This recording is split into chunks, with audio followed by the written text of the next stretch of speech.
Hello everyone, welcome back to our tutorial dashboard.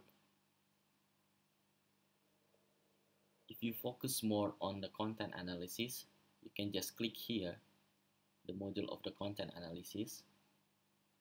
So the view will be like this.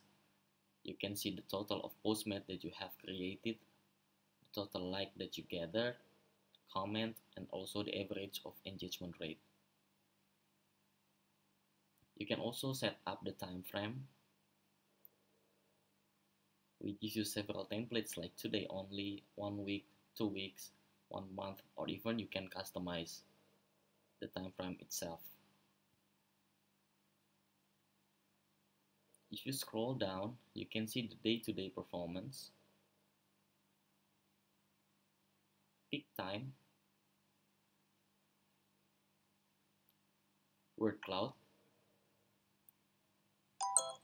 and also the list of postmate. You can also do some sorting here if you want to see the most commented posts from all of the social profiles. You can just click here